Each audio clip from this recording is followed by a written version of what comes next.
Completar, Juca, agora falando sem ironia nem brincadeira, a gente tinha falado na sexta-feira, né, que o jogo de ida, a vitória, do jeito que ela foi, ela tinha dado uma resgatada no casamento Corinthians e torcida. Agora, então, mais ainda, né? A torcida, do jeito que foi, sai atrás do placar, toma 2-0, faz um gol, fica atrás nos pênaltis, depois vira.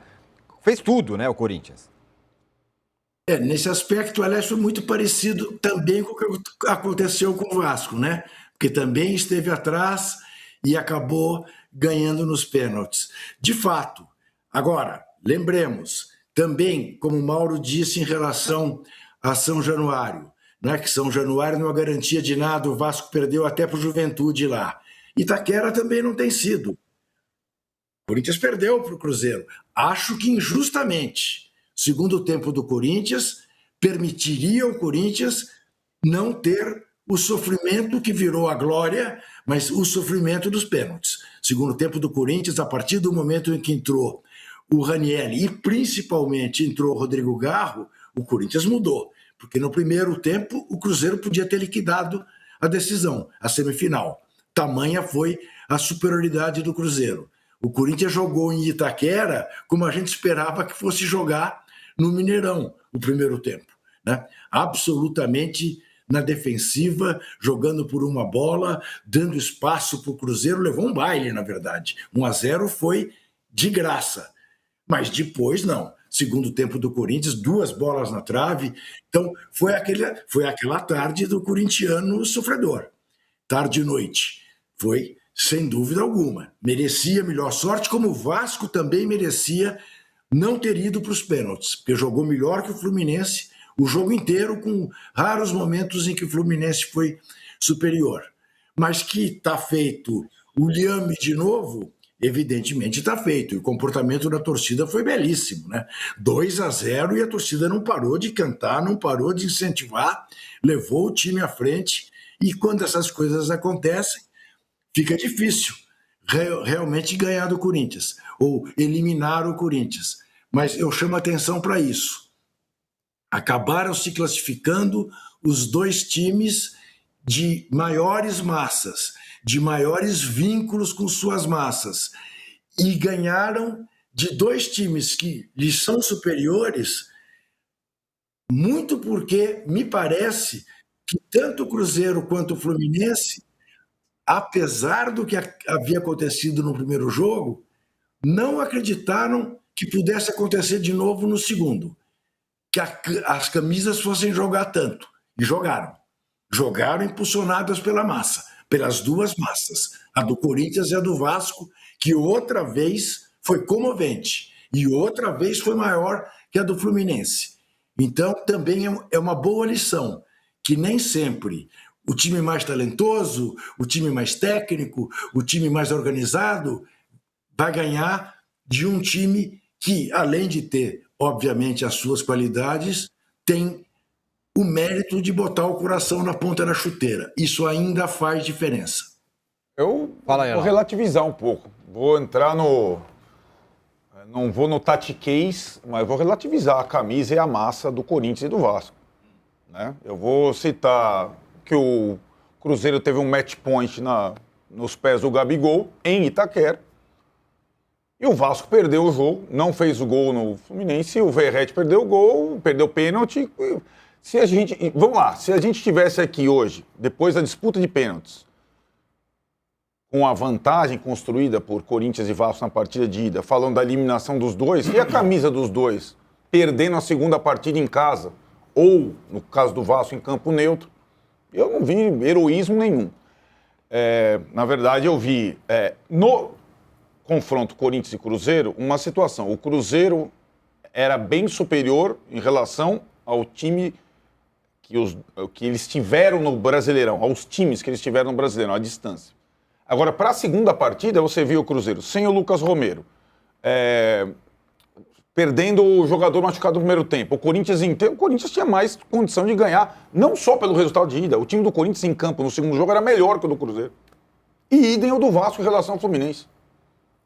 Sem o Hércules, Cara, Eu acho que agora vai ter que terminar empatada a final, porque as duas massas vão jogar sozinhas. Não, alguém vai ganhar, né? E acho que, no caso do Corinthians, acho que talvez essa impressão do Danilo seja mais pela impressão do favoritismo do Corinthians, né? Seja mais pela irregularidade do Vasco o ano todo do que propriamente de uma superioridade do Corinthians, né? O Vasco, ele é capaz de golear o Santos, ganhar do São Paulo no Morumbi e ser esmagado pelo Palmeiras no primeiro tempo, ou perder de 3 do Corinthians em Itaquera. Aliás, o confronto entre os dois foi lá no começo do Brasileirão em Itaquera, 3-0 Corinthians. Os técnicos eram Ramon Dias e Carille, pra você ter uma ideia. Se enfrentaram depois em São Januário, no início do segundo turno, 3-2 para o Corinthians, já com Dorival versus Diniz. Os dois técnicos que eram da seleção brasileira. Aliás, o Dorival falou isso, né? Falou sobre os técnicos brasileiros e, de fato, vão definir a Copa do Brasil. 2 técnicos brasileiros, assim como o Felipe Luiz, que ele elogiou tanto, é o técnico que vai decidir o Mundial de Clubes, Interclubes. Mas, assim, gente, nem o Dorival, nem o Diniz, as disputas foram decididas nas penalidades. E aí, os goleiros derrotados até que foram bem, certo? O Cássio foi bem, o Fábio foi bem. E os outros foram melhores. E aí nós vamos ter que discutir, né? Como está a sua enquete aí. É o Gabigol, é o Canóbio. Tá? Isso aqui não teve superioridade.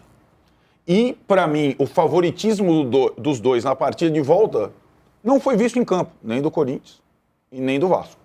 E as classificações vieram muito pelo resultado na partida de ida.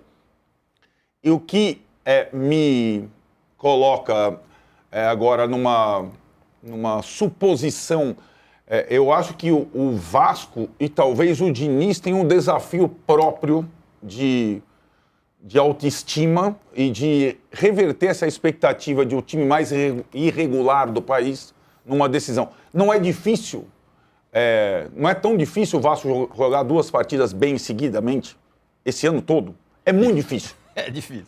Então ele vai ter que jogar. Ele não jogou como jogou na primeira partida, no jogo de ontem, né?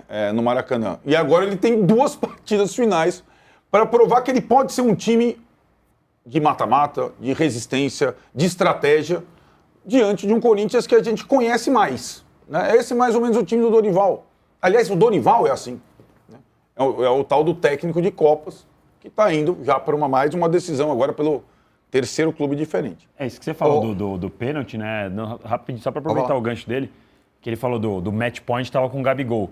Que eu acho que um pouco do que eu entendi do que o Juca disse é que assim, o Cruzeiro dominou muito o primeiro tempo. Foi bem melhor do que o Corinthians. Quando fez o 2-0 no começo do segundo tempo, eu olhei e falei, acho que agora vai ser difícil para o Corinthians, porque o Cruzeiro estava bem melhor e ainda o Corinthians ia ter que se expor, o Cruzeiro ia ficar tranquilo, o Matheus Pereira estava fazendo uma boa partida. E aí, a hora que o Corinthians desconta, você vê o ambiente mudar. Mas bem. Muda um pouco mais no Bumba Meu Boi do que na técnica mesmo. Acho que a entrada do Garro melhorou bastante o time do Corinthians no segundo tempo. O banco do Corinthians era muito melhor que o do Cruzeiro. E é assim, sim. Né? O Cruzeiro, quando ele troca, você já percebeu dele? Todo jogo, em casa, fora, na China, o Cruzeiro piora no segundo tempo. A temporada toda assim. Porque o banco é muito inferior, inclusive com o Gabigol. Até por isso o Leonardo Jardim tinha jogos que chegava aos 80 sem trocar. Por que não troca? Não trocava. Mas eu acho que a questão do heroísmo, ela se fez presente ali no momento em que o Corinthians faz 2-1 e aí um abafa numa bola pra cima, bola na trave, o Cássio falhou no gol do Cruzeiro, no gol do Corinthians, né? Vamos ser aqui. E um pouco antes ele parecia até atordoado, porque ele foi fazer uma reposição de bola, fez no pé do jogador do Corinthians e tal. Então eu acho que essa parte do que o Juca falou, realmente assim, um heroísmo, uma reconexão e tal. Mas, de fato, aí o Arnaldo disse, chegou, a história no final é contada pelos vencedores. Esse todo o heroísmo que o Juca falou aqui, ele só é possível porque o Gabigol, além de bater o pênalti daquela maneira horrível, patética, ele, pra mim, o que mais me chamou a atenção é que ele nem lamentou. Ele errou e seguiu como se nada fosse, saiu ali tipo, tudo bem, perdi. Como se estivesse num treino. O cara teve a chance de colocar o Cruzeiro na final da Copa do Brasil. Ele, o cara que ganha o mais bem pago do elenco, que tá mal há 2, 3 anos. 3 anos de contrato. Que tem mais 3 anos de contrato, que ficou lá reclamando que tá no banco de reservas, que faz 3 anos que reclama, mas parece que não faz uma autocrítica. E aí ele teve essa chance e saiu de lá né? Como se nada tivesse acontecido. Isso, para mim, além dele ter recuado, a reação dele, assim, como se nada tivesse acontecido, para mim chama muita atenção. Mauro, o combo todo, Gabigol, como disse o Danilo, você tinha dito, né, o pênalti ele perdeu, a gente estava até comentando antes do jogo, que outro jogador teve uma queda tão vertiginosa de lugar de onde está. Ele saiu de candidato a ser maior que o Zico no Flamengo, que era um delírio, mas enfim, muita gente falava isso, para o cara que perde um pênalti desse jeito ridículo. E mais o Corinthians, e mais o Cruzeiro. Por que o Cruzeiro também, na hora H, não? Porque é o time que vai incomodar o Palmeiras. Ganhou o jogo do Corinthians do Cruzeiro, cara. Hã? Mas ganhou o jogo. Ganhou, foi eliminado. Mas, bom, enfim. Foi eliminado, né, na circunstância, sim. Mas ao mesmo tempo... Em outras palavras, o terceiro colocado do Campeonato Brasileiro, que falaram que ia brigar com o Palmeiras e o Flamengo, foi eliminado pelo 13º. Mas tudo bem, isso se aplica na Copa mesmo, na situação de Fluminense e Vasco, sei lá, guardando as proporções. Já se aplica, sim. Mas diga lá, Mauro. Então é o seguinte, primeiro, assim, todas as prévias apontavam favoritismo para duas equipes por uma razão muito simples. Elas tinham uma campanha no Brasileiro melhor do que as outras duas. E jogavam melhor do que as outras duas. Perfeito. Isso por quê? Não porque a distância na tabela não é proporcional à distância técnica entre os elencos. Se você pegar o Vasco e o Fluminense, a diferença não é tão grande. A tabela, a diferença é grande. Olhando os grupos de jogadores, a diferença não é tão grande. O mesmo vale para Vasco e Corinthians. As pessoas não percebem. O Vasco contratou muito. O Vasco está em recuperação judicial e contrata. Tá? Pô, legal esse Andrés Gomes aí, né? Pô, agora tem o Thiago Mendes. Pô, Dupla de zaga. Olha os zagueiros agora que estão aí e tal, e por aí vai, né? Então o Vasco se mexeu, contratou, mesmo entrando SAF, atenção, virou SAF e entrou em recuperação judicial, que é um passo anterior a uma empresa entrar na falência, né? Enfim, mas tudo bem, o time se reforçou. Mas o trabalho dos dois técnicos do Brasileiro foi ruim. Diniz e Dorival. O Dorival, com o Corinthians, ficou atrás do Santos, que remou para sair do rebaixamento todo do campeonato. E o Vasco, que brigou uma hora lá para chegar na Libertadores, perdeu 7 dos 8 últimos jogos. Isso é um trabalho ruim. Mas quando chega no mata-mata, existe mobilização. A gente falou sobre isso bastante aqui antes das semifinais. Mobilização, você para tudo, esse é o campeonato. O jogador que entra num jogo contra o Juventude mal, entra com outro espírito, sabe que aquela é a chance, então muda completamente. Você vê a torcida do Vasco. Tomou de 5-0 do Atlético Mineiro na última... 5-0 em Belo Horizonte. O Atlético vinha já se arrastando, né, no final de temporada melancólica, meteu 5 no Vasco. E a torcida foi. Por quê? É outra mobilização. O cara pensa, cara, essa é a nossa chance. É o Fluminense. No caso do ponto de vista vascaíno, nós temos uma certa sorte contra esse time, né? O Vasco se dá bem contra o Fluminense, normalmente. Tem sido assim em vários momentos. Então, outra mobilização. E muda completamente. Aí o jogo se iguala mais. Fica mais proporcional ao que são os dois elencos. Que eles não são tanto Corinthians e Cruzeiro, quanto o Vasco. A distância não é a distância da tabela. Para mim, a distância da tabela é reflexo de dois bons trabalhos, no Fluminense do Zubeldia e no Cruzeiro do Leonardo Jardim, e dos trabalhos ruins dos dois ex-técnicos da seleção, dos seus trabalhos ruins. É bom falar isso, porque agora fica essa conversinha. Cheguei na final do mata-mata, parece que a temporada foi... Não foi não. O trabalho dos dois foi fraco. Era para fazer um brasileiro melhor, Vasco e Corinthians. Mas estão na final, então tudo fica de lado. Então vamos falar então da final. Eu achei ontem, como foi no jogo de ida, o Cruzeiro, um time muito fraco do ponto de vista emocional. Muito fraco. Eu acho que aí entra o grupo de jogadores e o técnico. Não dá, cara, para o Cruzeiro tomar um gol em 21 minutos no Mineirão e esfarelar. Não queria mais nada. O Corinthians controlou o jogo na quarta-feira. E ontem, de novo, quando o Corinthians desconta, e o Cruzeiro ainda está ganhando, ainda está indo para os pênaltis, está fora de casa, jogando muito melhor. Primeiro tempo, o 1-0 foi até barato. O time do Cruzeiro, ele esfarelou. O Matheus Pereira sumiu do jogo. Acabou o Cruzeiro. Aí o Corinthians domina completamente as ações, um pouco também, como disse o Danilo, na base da pressão ali do vamos que vamos. Aí a bola na trave e tal. E o Cruzeiro não consegue botar a bola no chão, acalmar o jogo, retomar o controle da partida, usar os espaços para poder contra-atacar. Um time que contra-ataca muito bem. O segundo gol mostra isso, a jogada é precisa. E aí a coisa muda completamente de figura. Eu achei o time do Cruzeiro nos dois jogos um time muito frágil do ponto de vista emocional, né? O Fluminense tem um sério problema no ataque, né?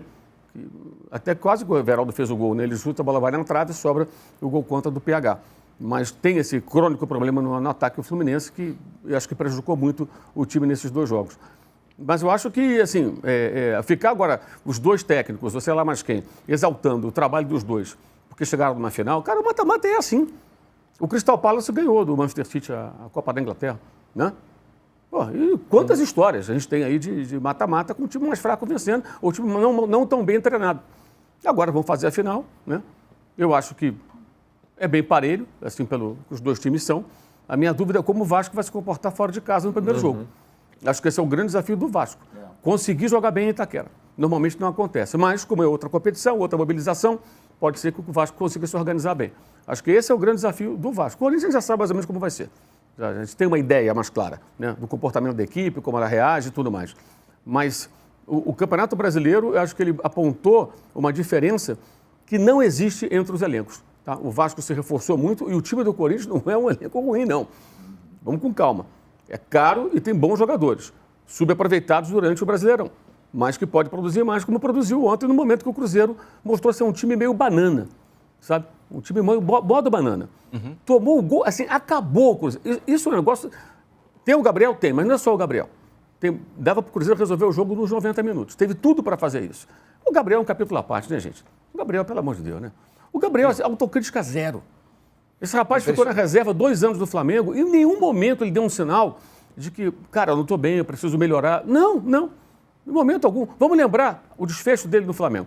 Ele repentinamente brilha e faz gols na final da Copa do Brasil de novo. Exatamente. Copa do Brasil. Contra o Atlético Mineiro. Pelo Felipe Luiz. O Felipe Luiz bancando ele. E ele jogando nada. E o Felipe bancando ele. E bancando sim, porque gostava dele, eram amigos, e aí confiou e tal. Como não fez com o Juninho, por exemplo, coitado, que está indo para o México agora, para o Puma.